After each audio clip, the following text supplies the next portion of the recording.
As we move further into the future, we sometimes need to stop and look back to see where we've been in order to see where we're going. In today's world, the environment seems like a bigger issue than it has ever been, and it is. But in order to save it, we need to remember that protecting nature was once a part of who we are, and still is.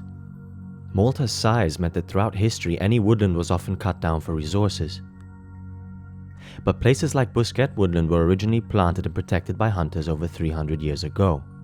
And to this day, hunters continue to look after the Busquet woodland and others like it around Malta, so that it can be enjoyed by creatures both big and small.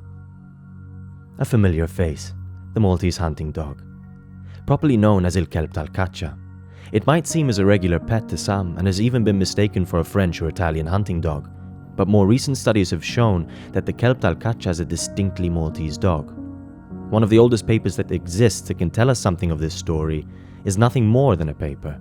This paper was the first hunting permit put out in the 17th century, bearing the emblem of the Order of the Knights of St. John. And while it is no more than a paper, it shows that the knights accepted that this dog was as essential to the Maltese hunter as the hunter was to the dog. An affectionate and loyal dog, it has truly earned its place in history as the Maltese hunting dog. But Malta's history with the knights began long after the Maltese had become skilled hunters. When Malta lived under Arab rule, the Maltese learned something unique to Europe at the time: the art of falconry. With time, the Maltese became so famous for it that when the knights settled in Malta, they were only asked to pay a symbolic rental fee to King Charles V of one peregrine falcon a year, a Maltese falcon. It is therefore with pride that the Federation for Hunting and Conservation can confirm that since 2009, peregrine falcons have returned to breed in the wild on our islands every year. Throughout their history, the Maltese always had to adapt to different rulers.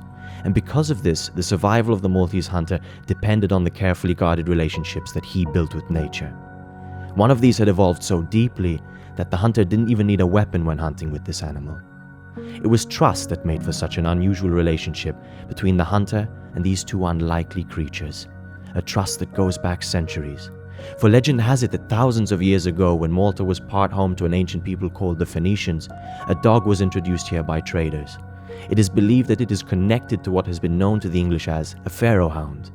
But while its English name, appearance and history makes this dog seem Egyptian, more modern studies have shown that this dog is a Maltese breed of its own, and the last of its kind. Its speed and long snout made it perfect for hunting wild rabbit on the Maltese Islands.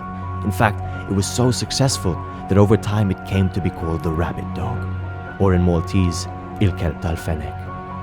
However, where the dog failed, the knowledge of the Maltese hunter came in, with the help of another creature, which quite literally shows how the relationship between the Maltese hunter and nature hangs on a fine thread. Sadly, today only a few Maltese still practice these skills, tools and relationships that protected them in the hardest years of their history.